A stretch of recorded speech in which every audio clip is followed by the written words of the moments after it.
Que bom que você se encontra aqui nessa noite, para mais uma vez, em mais um dia, nós podemos juntos honrar e glorificar o nome do nosso Deus, amém?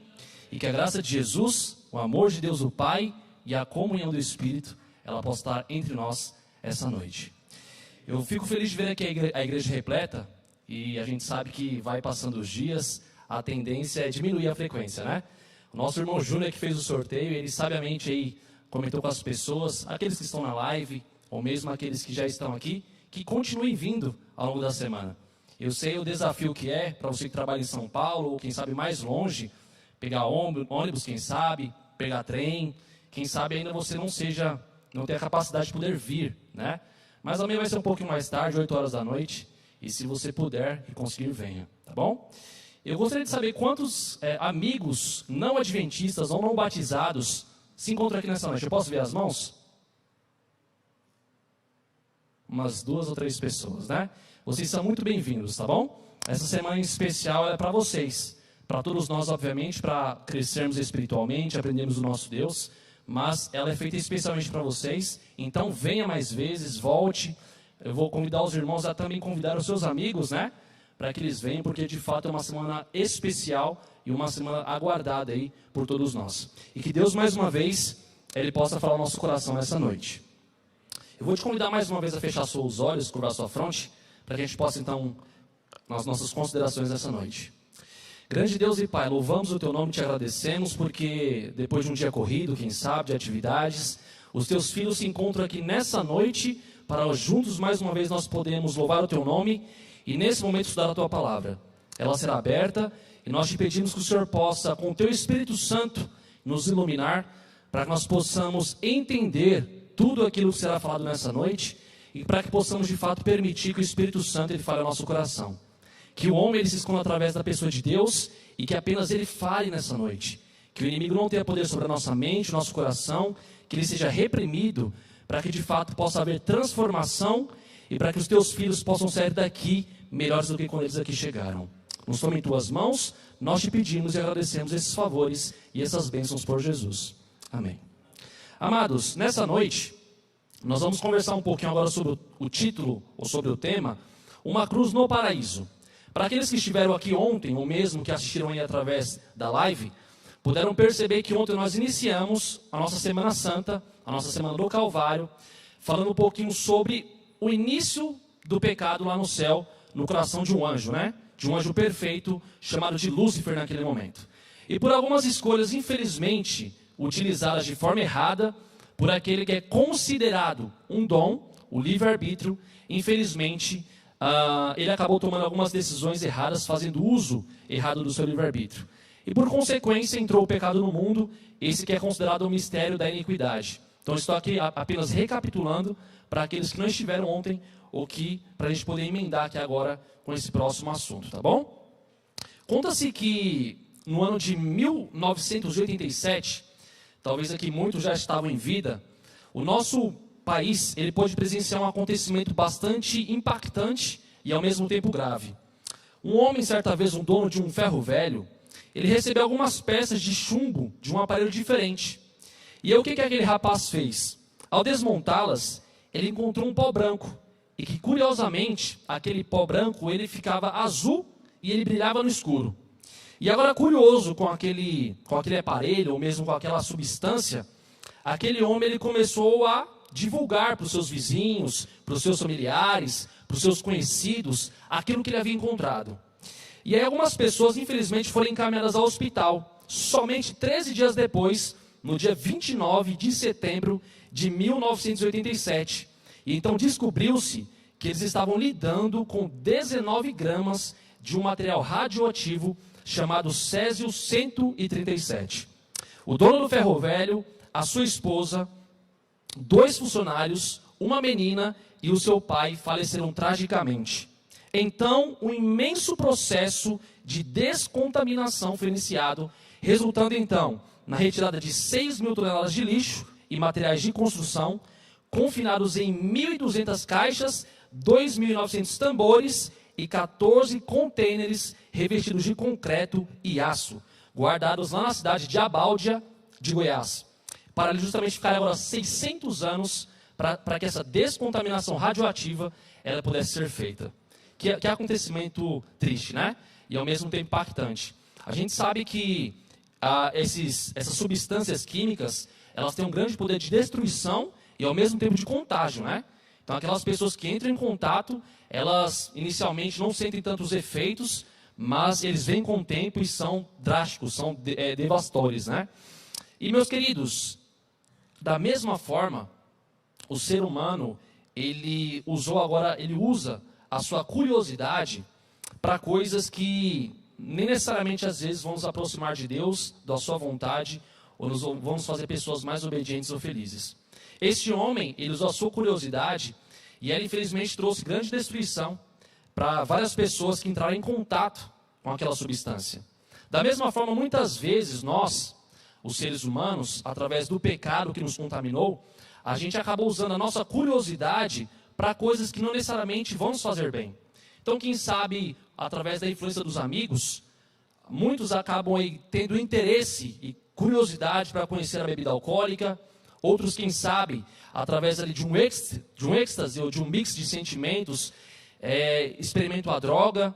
E quem sabe mesmo até pessoas que são casadas se permitem, através das tentações, a curiosidade de descobrir coisas que, infelizmente, acabam trazendo aí várias consequências negativas.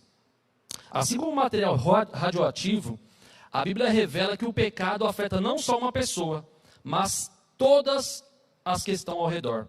Poderíamos dizer que mesmo em pequenas quantidades, ele é radioativo e ele é mortal. Então, assim como aquela substância que foi encontrada por aquele homem curioso, da mesma forma o pecado, a nossa curiosidade, ela leva a traços ou consequências que muitas vezes são mortais. O pecado, ele de fato é mortal e ele traz várias consequências. E o primeiro ponto que eu gostaria de chamar a atenção para vocês nessa noite é que nós precisamos estar atentos à verdade de Deus para não cair nos enganos do inimigo. A Bíblia fala lá em Apocalipse que Satanás, ele tem algumas características muito peculiares. Ele é alguém extremamente astuto, ele é sagaz, e uma das grandes características que Lúcifer tem é justamente de ser um enganador. Aquele que usa as suas artimanhas, agora como inimigo de Deus, para poder nos convencer, nos afetar e mesmo nos afastar de Deus. Nós sabemos que lá no início, no céu, não houve uma justificativa para que no mundo perfeito, sem pecado, ele entrasse no mundo. E não foi diferente aqui também na terra.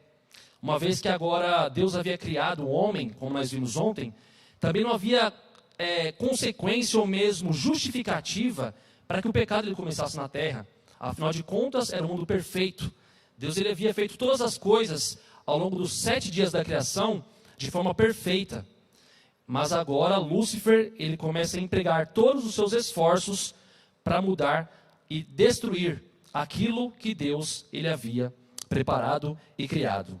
No 6º dia da criação, nós sabemos que Deus ele criou o homem e criou a mulher. E logo no 7º dia da criação, eles tiveram o privilégio de descansarem juntos. Então foi o primeiro sábado e o primeiro momento da criação em que eles descansaram juntos e também, obviamente, diante da presença de Deus. Eu vou te pedir para você abrir a sua Bíblia em Gênesis no capítulo 2. Porque nós sabemos que uma vez que Deus ele havia criado o casal, Deus não os deixou desavisados. Mas agora Deus, obviamente que tinha um contato diário e constante com eles, os havia avisado justamente de um inimigo que existia agora no nosso mundo, no nosso universo. E agora Deus, ele traz algumas palavras de orientação, de exortação, para que aquele casal não ficasse vulnerável, mas para que aquele casal ele estivesse esperto, para que justamente aquele que viria tentá-los, para que ele não tivesse êxito. Então Deus, todos os dias, quando ele vinha face a face conversar com o casal, ele trazia algumas palavras ali de conselho e mesmo chamar a atenção deles, para que eles não fossem pegos de surpresa. E aqui em Gênesis capítulo 2, nós vamos ver um conselho, ou mesmo uma proibição que Deus ele fez para aquele casal, para que eles não caíssem em pecado, né? Então, Gênesis no capítulo 2, nós vamos ver o verso 16 e o verso 17. Olha o que nos diz. E o Senhor Deus lhe deu esta ordem: de toda a árvore do jardim comerás livremente, mas da árvore do conhecimento do bem e do mal não comerás, porque no dia em que dela comerdes, certamente morrerás. Queridos, o nosso grande Deus, Ele agora trouxe essa proibição e trouxe um conselho para aquele casal. Primeiro deles, eles não deveriam comer da fruta do conhecimento do bem e do mal. E Deus ainda ele deu um conselho expresso para aquele casal, que eles não deveriam também se afastar uns dos outros. Porque naturalmente, quando o ser humano ele se afasta de Deus, e naturalmente quando ele está sozinho, ele fica muito mais vulnerável à tentação. Então vou te dar um exemplo. Um jovem que é facilmente muito influenciável pelo ciclo de amizades que ele convive. Quando ele está no seu quarto sozinho, ele sabe que ele fica muito mais vulnerável a sofrer uma tentação. Nós sabemos que um exemplo muito prático hoje da tentação e também da curiosidade é a pornografia. A pornografia ela tem crescido assim, incontavelmente no nosso mundo. E isso tem devastado a sociedade, a juventude, casamentos. Mas para um jovem que se encontra dentro do seu quarto sozinho, ele fica muito mais vulnerável à tentação de querer, quem sabe, assistir alguma coisa pornográfica, ouvir uma música que não aproxime de Deus. Enfim, a tentação acaba sendo muito mais forte. Então Deus, sabendo dessa predisposição, dessa fraqueza, por mais que o casal fosse perfeito, ele falou o seguinte, não se distanciem. Porque se vocês se distanciarem, vocês ficarão vulneráveis. E agora Satanás, ele usará esse momento, essa vulnerabilidade que vocês podem ter, para agora fazê-los cair. Só que um dia, Eva, ela não se atentou para esse detalhe, né? O nosso grande Deus, ele nos diz nãos. E os nãos de Deus, eles são afirmativos, representando um pequeno limite ao imenso menu de opções que temos à disposição. Então é como se Deus, ele tivesse criado um estacionamento que tivesse, digamos que 700 vagas.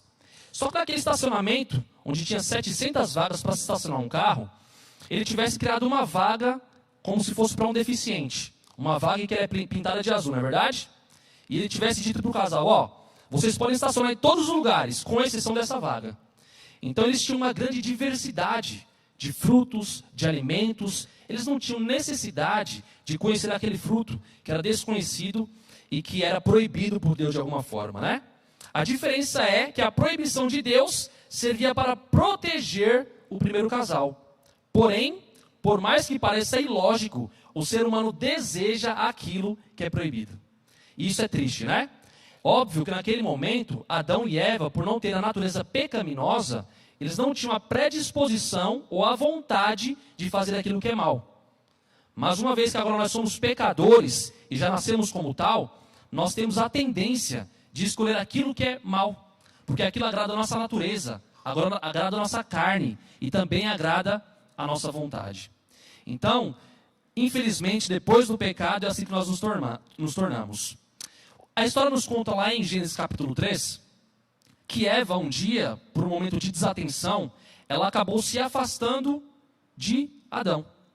E quando Eva se deu conta, ela já estava muito próxima daquela que era a árvore proibida. A árvore do conhecimento do bem e do mal. E, de repente, Eva, ela ouviu alguns sussurros vindo daquela árvore. Obviamente, aqueles sussurros fizeram com que Eva ficasse curiosa, que chamasse a atenção de Eva. E aí, o livro História da Redenção nos mostra que a árvore do conhecimento do bem e do mal era o único local no Jardim do Éden que a serpente, ou Satanás, poderia usar como instrumento de tentação para aquele casal. Então, muitas vezes a gente pensa, né, que Deus dava a condição, a liberdade para Satanás de ele poder vagar pelo Jardim do Éden livremente. Só que não. Satanás, ele ficava restrito à árvore que era proibida, a árvore do conhecimento do bem e do mal. E quando então Eva, ela viu aqueles sussurros, ela se aproximou daquela árvore, ela ficou curiosa. E eu vou te convidar agora comigo a ler o que está no verso 1 do capítulo 3 de Gênesis. Olha o que fala aqui, Mas a serpente, mais sagaz do que todos os animais selváticos que o Senhor Deus tinha feito, disse à mulher, é assim que Deus disse, não comereis de toda a árvore do jardim? Percebam que aqui, Lúcifer, Satanás, ele utilizou a serpente como uma médium. Então, o livro História da Redenção ele nos narra, através da revelação para Ellen White, que a serpente era um dos animais mais bonitos da criação. Eu não sei se você tem, quem sabe aí, a atratividade ou acha a serpente um bicho bonito hoje.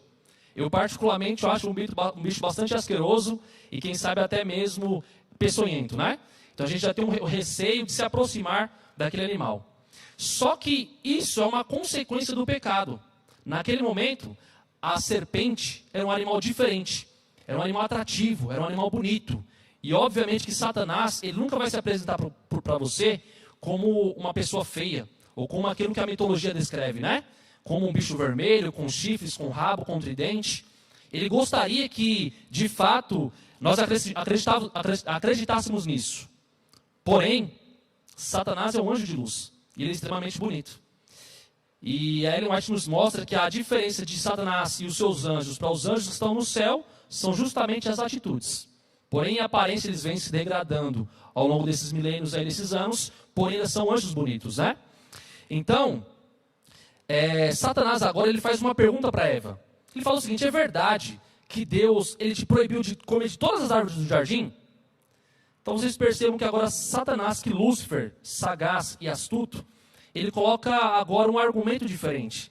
Todas as vezes que Satanás ele vai se aproximar de você para te fazer cair, quem sabe, com tentações, ele vai muitas vezes, quem sabe, até através da palavra de Deus, deturpá-la. Usá-la ali, mas de forma deturpada, para te convencer de que aquilo que ele está te aconselhando ou te motivando a fazer não é tão errado assim. E o que acontece? A linguagem do Testamento, do Velho Testamento em hebraico, nos mostra que ele usou a seguinte expressão: é certo que Deus disse, não comereis de toda a árvore do jardim? Então agora, Lúcifer ele consegue começar a conversar com Eva. E sabe qual que é o nosso erro, queridos? O nosso erro muitas vezes é querer dialogar com Satanás. É querer conversar com o pecado. Achando que nós somos fortes o suficiente para conseguir vencer a tentação e vencer o pecado sozinho. E esse foi o grande erro de Eva.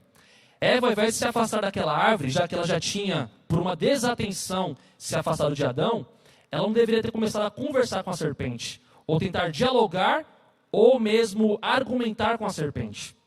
Só que, uma vez que Eva fez isso, agora ela se tornou vulnerável. E Satanás, agora sendo astuto e sagaz, ele colocou alguns argumentos muito bem preparados e elaborados para Eva. Dando aqui, digamos que, uma ótica no texto de Gênesis capítulo 3, e parafraseando, Satanás, ele usou argumentos muito bem preparados. Então, quando ele fez essa pergunta para Eva, Eva falou: não é verdade, a gente pode comer de algumas árvores do jardim, mas a gente não pode comer justamente dessa árvore que você está. E aí o livro História da Redenção nos conta que Lúcifer, ele disse o seguinte para Eva: poxa, mas por que Deus ele te proibiu de comer essa árvore? Essa árvore é maravilhosa. Imagina, você já viu um animal que fala? Eva falou: não, eu particularmente não conheço um animal que fale. Porém, Satanás, através da serpente, falou para Eva: essa árvore é tão maravilhosa, ela tem algo mais. E justamente porque eu comi do fruto dessa árvore, eu desenvolvi o dom da fala. E agora, Eva, que já tinha um certo receio, digamos, de se aproximar daquela árvore, Eva agora já ficou um pouquinho mais confortável em saber que, de fato, aquela árvore não parecia não ser tão ruim como Deus havia dito. E foi nesse interim, nessa situação agora, que Lúcifer começou agora a ganhar a atenção e, quem sabe, até o apreço de Eva. Então, Satanás ele diz o seguinte para Eva: Eva, você acha que você de fato é feliz? Porque a Bíblia nos narra que o caso era perfeito, eles eram perfeitos, viviam num lugar perfeito e eles eram completamente felizes. Só que agora Lúcifer, ele consegue, através dos seus argumentos, gerar aquela mesma dúvida que ele havia gerado lá no coração dos anjos, lá no céu. De que, quem sabe, Deus não seria tão bom, que Deus não seria tão amável, ou que, de fato, talvez ele não gostaria de ver a felicidade daquele casal. Então Lúcifer, ele disse para Eva: Eva, você acha que você é feliz?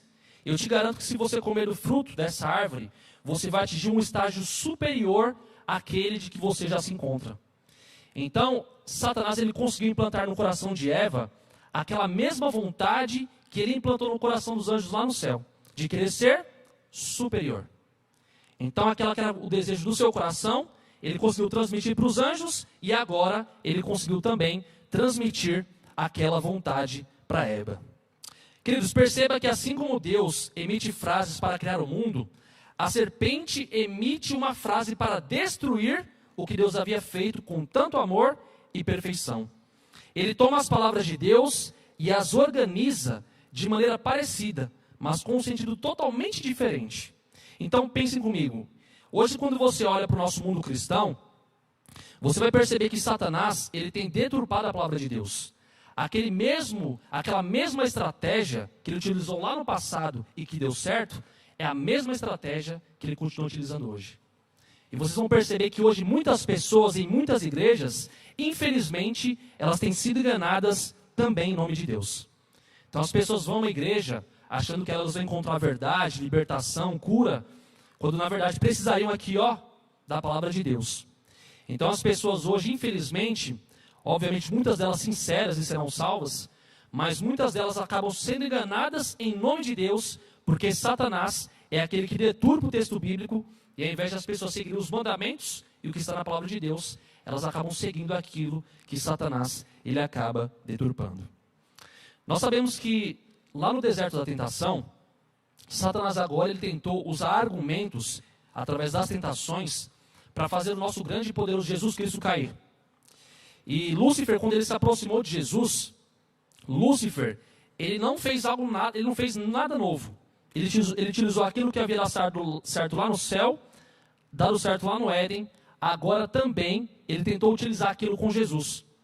E nós sabemos que Jesus ele teve ali pelo menos 3 tentações, né? Quando ele se retirou para o deserto, passou ali 40 dias sem comer, e Satanás então tentou utilizar dessa situação de vulnerabilidade de Jesus para tentá-lo fazer pecar e cair, né?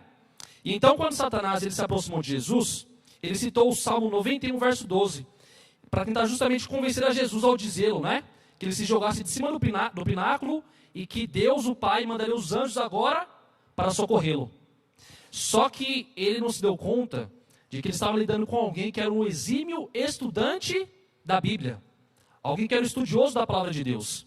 E assim como Lúcifer usou um texto bíblico deturpando, né? Usando até a expressão está escrito, para tentar fazer Jesus cair, agora Jesus respondeu a Satanás também com um texto que está em Deuteronômio 6,16, falando, né? Também está escrito, não ponha à prova o Senhor teu Deus. Então, amados, Jesus, quando ele esteve aqui na terra, nós sabemos que ele era 100% Deus e 100% homem, né? Ele não tinha aquela predisposição de pecar como nós temos.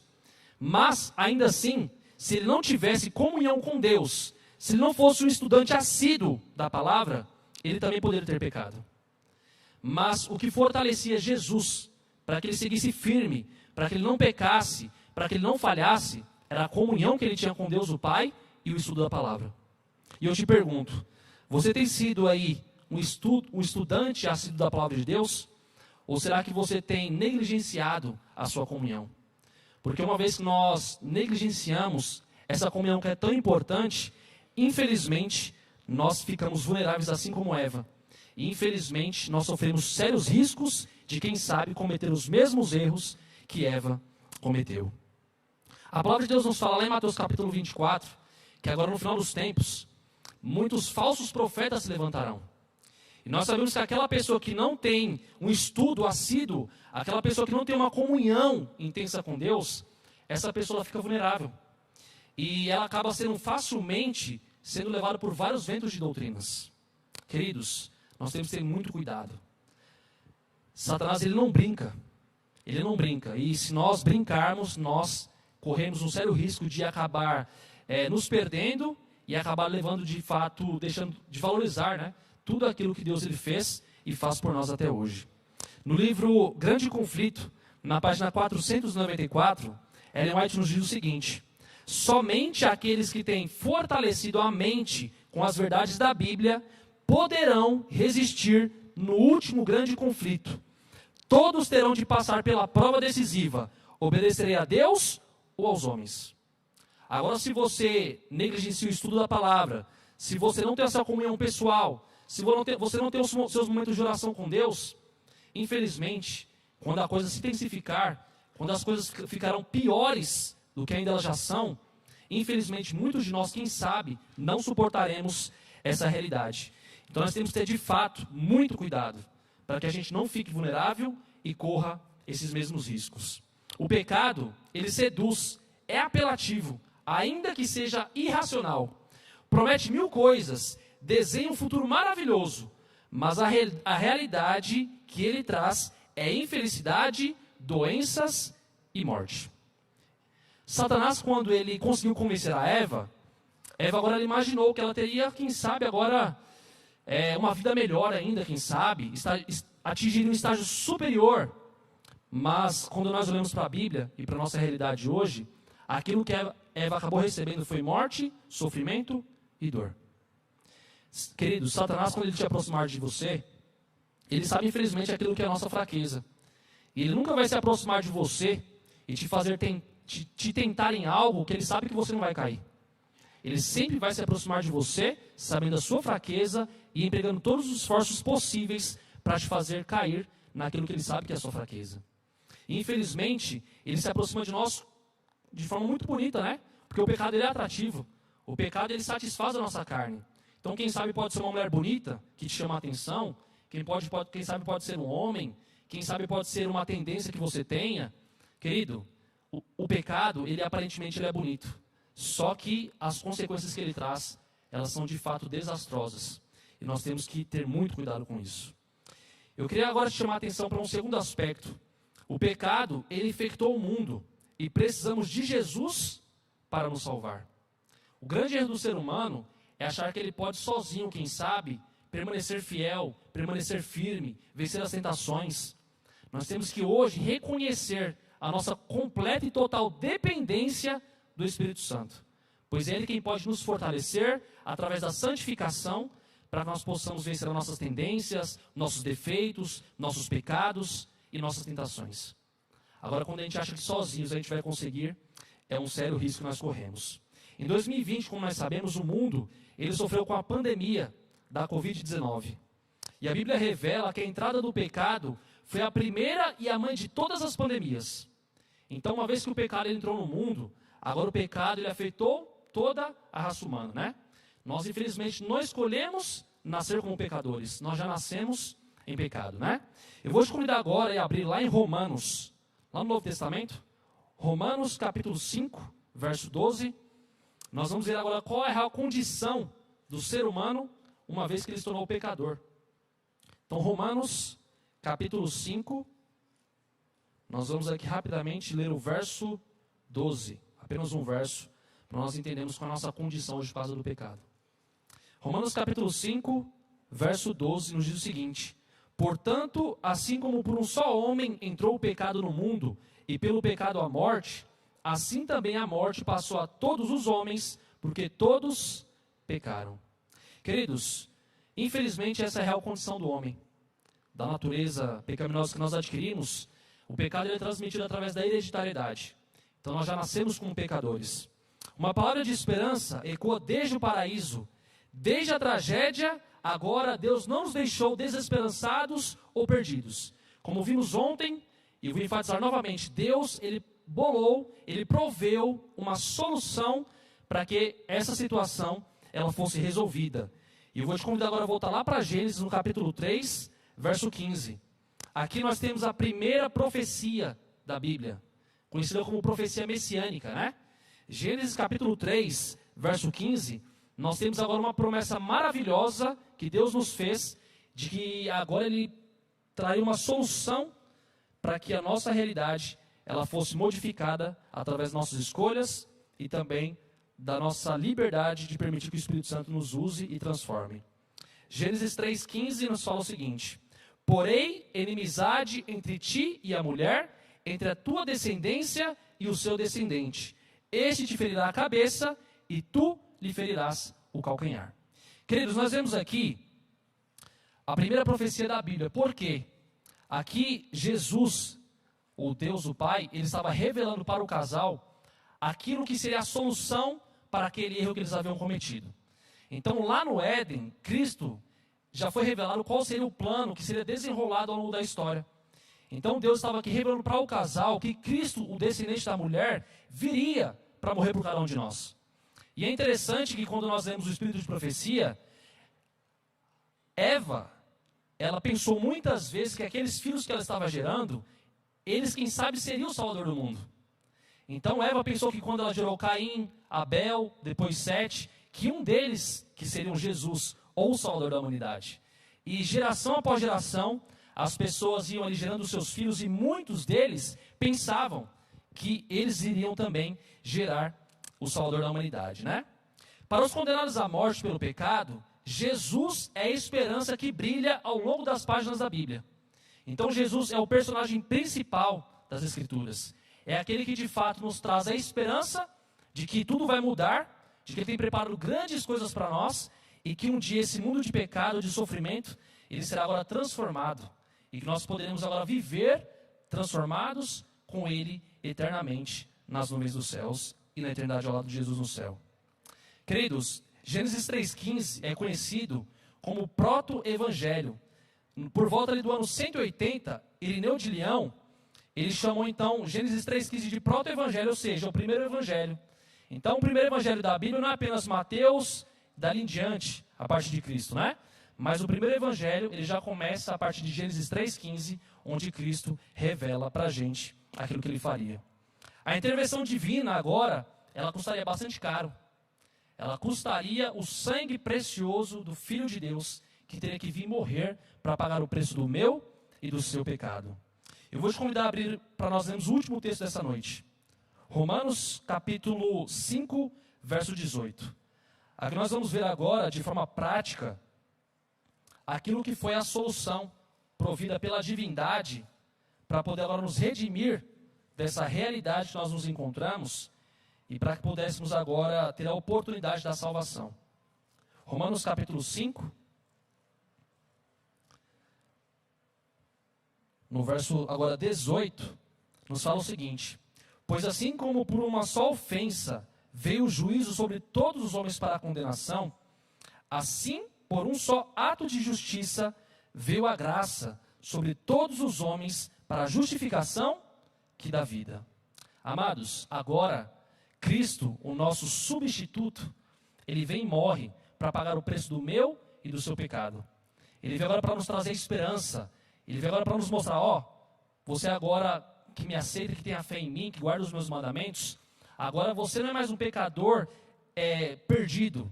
Você continua sendo um pecador, porque só mudará na glorificação quando eu voltar. Porém, agora eu declaro você justo, porque eu morri por você. E porque eu morri por você, agora você está salvo. Amados, Deus fincou uma cruz no paraíso para dissipar as sombras lançadas pelo pecado. Pela fé no Redentor que viria, as pessoas poderão ser salvas do pecado e da morte eterna. Amados, eu gostaria de finalizar a mensagem dessa noite te fazendo a seguinte pergunta: quer você, nessa noite, pela fé, permitir que a graça de Deus o alcance? Porque o nosso grande e poderoso Deus, hoje ele está no céu não ocioso, mas hoje ele se encontra lá como nosso advogado, intercedendo por mim e por você, para nós possamos ser perdoados.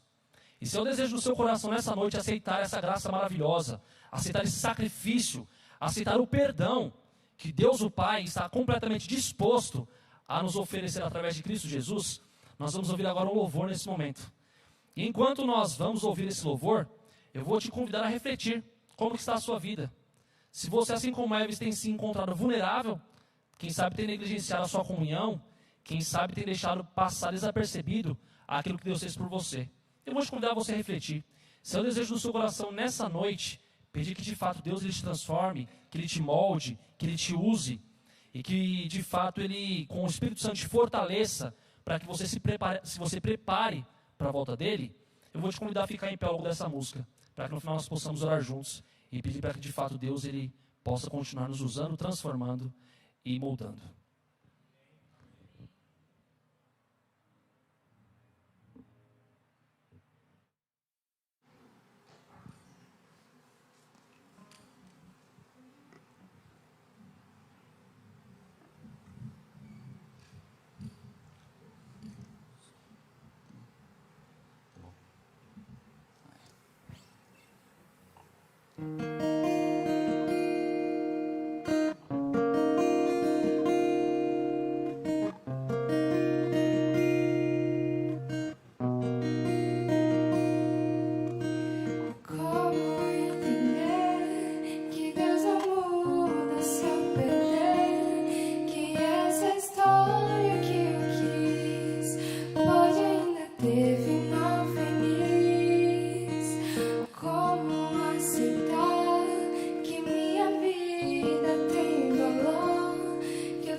Um rabisco eu sou, à espera de um escritor, juntando versos tão vazios, formando uma história de amor. Não quero mais, Senhor, ser personagem e autor. Quero deixar-me escrever, cada palavra tua quero ser, porque tudo que eu quero me corrompe, porque nada me faz forte e levante. Meu Deus, quero entregar a minha história, as páginas em branco, vencer, ó Deus, meu escritor, vencer o meu Senhor, apague tudo que eu já escrevi, os erros que eu fiz, escreve agora com teu sangue, o meu final feliz, para que o mundo leia teu amor em mim, em poesia possam ver o teu amor sem fim.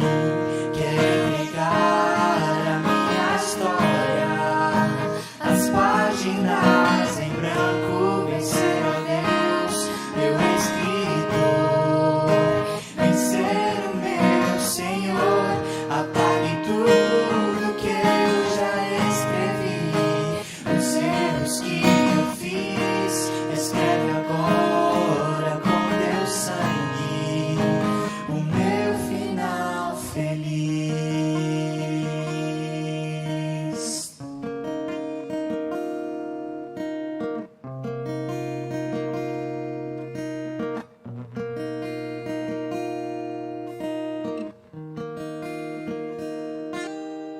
Amém. Amém. Amém? Vamos orar? Eterno Deus e Pai, louvado seja o Teu nome, porque o Senhor é o nosso Deus, o nosso Salvador. Nós te agradecemos, Pai, porque uma vez perdidos, o Senhor proveu uma solução maravilhosa. Proveu o Teu Filho Jesus Cristo para morrer por nós, sendo o nosso substituto e nos concedendo a oportunidade da salvação. Nós entendemos, ó Pai, que infelizmente, como pecadores miseráveis, nós temos a predisposição e, quem sabe, a vontade de descobrir coisas que nos afastam do Senhor. Temos uma vontade, quem sabe, pervertida.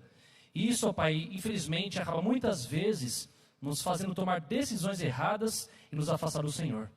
Mas nós te pedimos que o Senhor possa ter misericórdia de nós, que o Teu Espírito Santo, Ele possa habitar na nossa vida, porque nós sabemos que Ele é o ser completamente capaz de nos transformar, de nos fazer cristãos e pessoas vitoriosas para o Teu reino. E te pedimos, ó Pai, que aquilo que nós precisamos deixar, aquilo que nós precisamos vencer, a nossa natureza pecaminosa, as nossas tentações, as nossas vontades, quem sabe os nossos defeitos de caráter, que tudo isso seja moldado e transformado para a Tua honra e para a Tua glória. Nós sabemos, ó Deus, que o Senhor tem preparado um lugar maravilhoso para cada um de nós. O Senhor tem preparado um lugar feliz, um final feliz para nós. E te pedimos que nós possamos, através do nosso livre-arbítrio, fazer a escolha correta, que é estar ao Teu lado, pessoas que se preparam, pessoas que estudam a palavra, pessoas que oram, pessoas que têm uma comunhão intensa com o Senhor, para que nós não possamos ficar vulneráveis, onde Satanás agora pode nos tentar ou nos fazer cair, mas que através da nossa comunhão com o Senhor, assim como Cristo venceu no deserto da tentação, que nós possamos vencer também, ó Pai. Tome cada filho aqui em Tuas mãos, nos leve em paz aos nossos lares de segurança, nos conceda uma boa semana abençoada por Ti e nos traga de volta também para mais um culto e para mais um dia de adoração. É o que nós te pedimos e agradecemos por Jesus. Amém.